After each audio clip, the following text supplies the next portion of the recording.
ඇයි අපේ හාමුදුරනෝ ඔය නරක වැඩ කරන අයට ඉහෙන් බහින ලෙඩක් නැහැනේ. ඔව්. එයා සැපසේ ජීවත් වෙනවා. ඇයි ඒ සැපසේ ජීවත් වෙන්නේ? අපි මේ පින් දහම් කරනවා ඔක්කොම කරලා හෙන විතරයි අපිට ගහන්න නැත්තේ. අනිත් ඔක්කොම ටික තියෙනවා. ඇයි එහෙම වෙන්නේ? දැන් ඔයත් පින්කම් කරනවා. පින් විතරමද කරන්නේ? නෑ. පවුත් කරනවනේ. පවුත් කරනවා. හැබැයි පින් විතරක්ම කරන්නේ නෑ. පව් කරනකොට පින් 80ක් විතර කරනකොට පින් 80යි පව් 20ක් විතර කෙරිලා.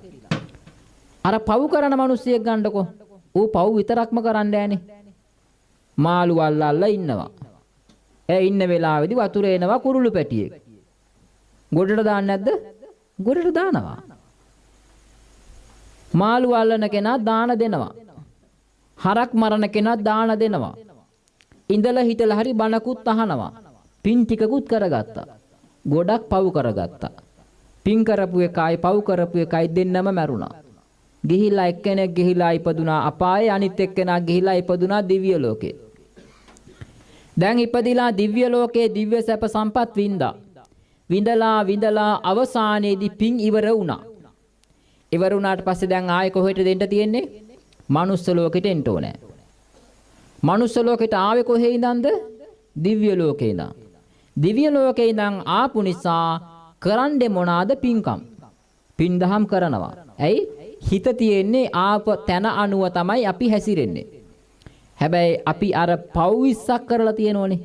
පින් කරන අතරතුර මනුස්ස ලෝකේ කලින් අන්න දැන් විපාක දෙන්න තියෙන්නේ මොනවාද? එයාට පව් ටික විපාක දෙන්න ඕනේ.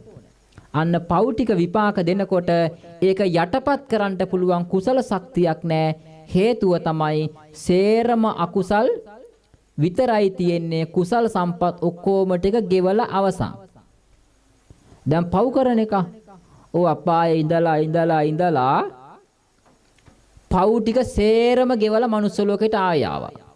ආවේ කොහේ ඉඳන්ද? අපායේ ඉඳන්. ඒත් පරණ පුරුද්දමනේ තියෙන්නේ.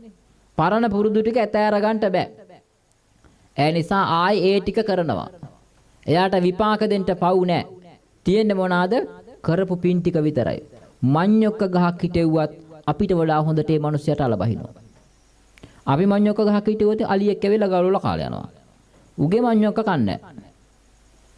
උගේ මඤ්ඤොක්ක කන්නේ නෑ. ඌට කිසිම හානියක් නෑ. ඌට ලෙඩක් නෑ.